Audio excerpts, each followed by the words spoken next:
Hello. Now we are going to look at some more complicated linear simultaneous equations. So linear because we're dealing with equations that are just involving x and y. We have no squareds or anything going on at the moment. So simultaneous means we're dealing with equations at once, and in this case we are dealing with two linear equations, two straight line equations at once. So we're dealing with equations involving x and y. That means we're dealing with a relationship between x as input and y as output. So we're describing a set of points that all sit in a straight line. For L1, it is this reddish line going across here. This sentence describes the coordinates of all of the points that sit on that red line. It's a mathematical sentence that describes the set of points that all sit on that red line. Just like L2 is a mathematical sentence that describes, or an algebraic sentence that describes all of the points that sit on that blue line. Well, that means they're well-defined groups. That means they're a set. So we are talking about sets of points, and what we are looking for when we do simultaneous equations is the intersection of these two sets, of these two lines, visually where they cross each other. This point here at 1 minus 2 is the point, x is 1, y is 2, or minus 2, is the point that is in both the red set and the blue set. So it is the intersection of the set L1 and L2. So let's go through our steps for finding this intersection point. So we have L1 is minus a half x plus 2y is equal to minus 4.5.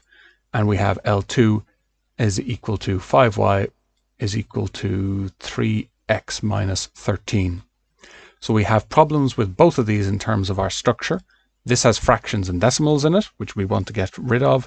And this is in the wrong order. We should have x and y is equal to number. So we remember our steps in our method. So we're going to have to get rid of the fraction here. But rearranging this is easier, so we'll talk about it first. So I need x and y on the left-hand side, so I'm going to subtract 3x from both sides. So that equation is going to get rearranged to that in a minute. Now we need to get rid of the fraction here. The x and y are in the right place, but we can't deal with fractions or decimals ever with simultaneous equations. We always get rid of them, always get rid of fractions or decimals before we do anything with our simultaneous equations.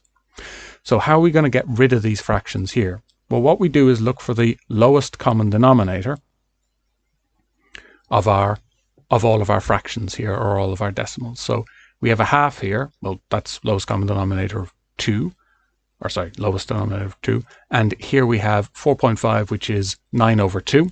So what number would we need to multiply both of these by in order to get rid of the fraction? Well, the lowest common denominator would be 2. If I multiplied a half by 2, I'd get minus 1. If I multiply minus 4.5 by 2, I get 9.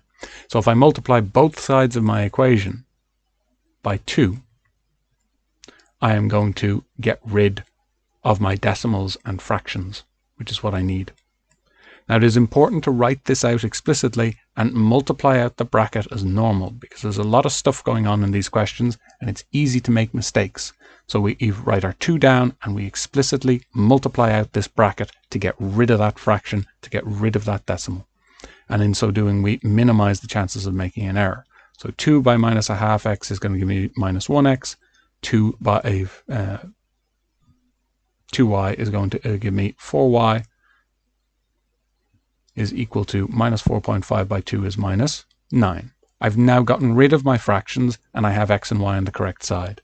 With my line 2, I have minus 3x from both sides plus 5y is equal to minus 13. Now I have everything in the correct order. I'm going to call this equation 1 and equation 2. And as we get on into complicated versions of simultaneous equations, this business of keeping track of what equation we're talking about is extremely important. So continuing on there, now that we've done our rearranging, we don't have a huge amount of work to try and do the next step. We need to get the same coefficient in front of one of our letters with a different sign.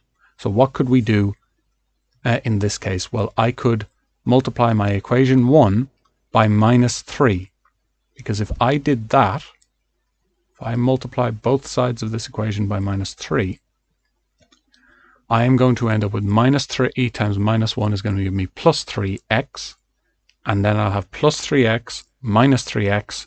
And when I add them together, I get 0x. And I'll end up with an equation only involving y, which is what I want. So that's what I'm going to do. I'm going to multiply my first equation by minus 3. So I'll write down that that's what I'm doing. I'm going to have, again, multiply this out explicitly. We're going to multiply by each thing inside the bracket. So we have 3x minus 12y is equal to 27. And then I have minus 3x. I don't have to change my second equation in this particular case. Y is equal to minus 13. And now when I add these two equations together, I'll get 0x and I'll get an equation I'm able to solve. So that sums to 0 and I get minus 7y is equal to 14. And I divide both sides by minus 7. And I end up with y is equal to minus 2. So I now have y is equal to minus 2. If I go to my graph again, if I go to my graph, I can see that the intersection of my red and my blue line happens at x is 1, y is minus 2. So I've gotten y is minus 2. Let's see if we get x is 1. So we go back to one of our equations and we say which one would be easiest to sub into, and I think it would be L2, because I have to go back to one of my original equations, and this is fractions and decimals. So I'm going to go with the one that doesn't have fractions and decimals for subbing back into. But I know that the whole point of this is that it's going to give me the same x value regardless of which one of these I sub into. So I'm simply picking one that I think will be easier for me to get the answer with. But either must give the same x value. It's rather the point of what we're doing. So I have my equation here, and I know that y is equal to minus 2. So I sub that in. 5 minus 2 is equal to 3x minus 13. So I have minus 10 is equal to 3x minus 13. Add 13 to both sides, and I get 3 is equal to 3x. Divide both sides by 3, and I get 1 is equal to x, which is the same as x is equal to 1. So the intersection of L1 and L2 is happening at 1 minus 2, as my graph showed me that it should. So that is what we need for doing that type of simultaneous equation, and we make sure that if we have only whole number coefficients, only whole numbers that we're dealing with, never decimals, never fractions, and that we have the x's and the y's on the left-hand side and the numbers on the right. And that simply makes following the structure easier. So continuing on, we are going to look at L3 and L4, which are just straight line equations again, but they're a little bit messier again, particularly L4 is going to require us to do a little bit of work with simplifying out those fractions because we know we never deal with them. So L3 is fine except for the fact that the y needs to be over with the x on the left-hand side. So I need to subtract 6y from both sides here. But what do I need to do for my L4? Well, I have x all over 3 plus y all over 2 is equal to 2. In this situation, it would be unwise to simply multiply everything by the lowest common denominator. So the lowest common denominator, I have a denominator here of 1. For any whole number, that its denominator is 1. So my lowest common denominator is just going to be 6. 3 and 2 and 1. So the lowest common denominator is going to be 6. It would be a bad idea in general to simply multiply both sides by 6. It's getting complicated enough that the chances of making an error are quite high if we do that. So what we're going to do is write both sides as a single fraction all over 6 and then multiply both sides by 6. So let's get these written as a single fraction all over 6. So here I need to multiply by 2. So I need to multiply by the fraction 2 over 2, which is just 1, which is why I'm allowed to do this. Here I need to multiply by the fraction 3 over 3. Here I need to multiply by the fraction 6 all over 6 so that everything is over the same denominator, my lowest common denominator of 6. So I have 2x all over 6 plus 3y all over 6 is equal to 12 all over 6. I can now write this as a single fraction. 2x plus 3y all over 6 is equal to 12 all over 6.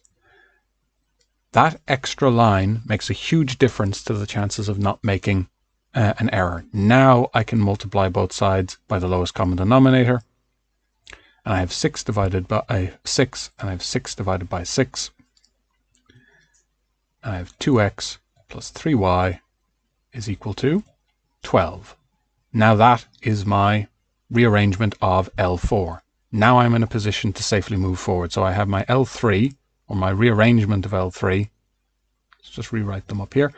L3 is, I have x minus 6y is equal to minus 9. That's my rearrangement of here. And I have 2x, my L4 rearranged is going to be 2x plus 3y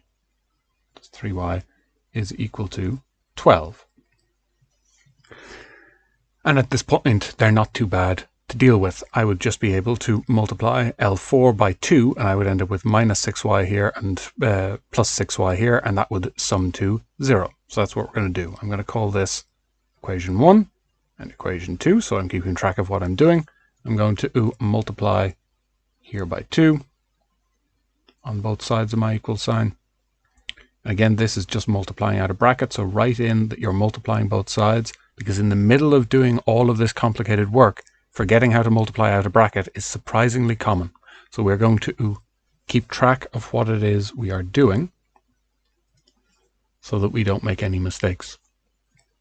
And I should have rewritten that as just being equation 2. How did I see it? So rewriting equation 1 as is. We didn't have to change it again. And rewriting equation 2, this is going to be 2 times equation 2. It's going to be 4x plus 6y is equal to 24. And then we add those two equations together. And now we've gotten it, so we have minus 6y plus 6y. The y's will sum to 0. And we'll end up with an equation in x that we can solve. And we end up with 5x is equal to 15. Divide both sides by 5, and we get x is equal to 3. And we can sub that back into either of our original equations. I'm going to go with the one that doesn't involve fractions because it's less likely to lead to a mistake. So I have x is equal to 6y minus 9. And I know x is 3, so 3 is equal to 6y minus 9. Add 9 to both sides. I get 12 is equal to 6y. Divide both sides by 6 to get 1y. And I end up with 2 is equal to y. So the intersection is happening at 3, 2. So the intersection of L3 and L4 is happening at x is 3, y is 2. And if I go to my graph of L3 and L4, I go in the door 3, up the stairs 2. And I have my intersection is correct. So the points on the orange line and the points on the grey line, the point that it is on both of them is x is 3, y is 2. And that is what I find with my simultaneous equations. And that's what we need for now.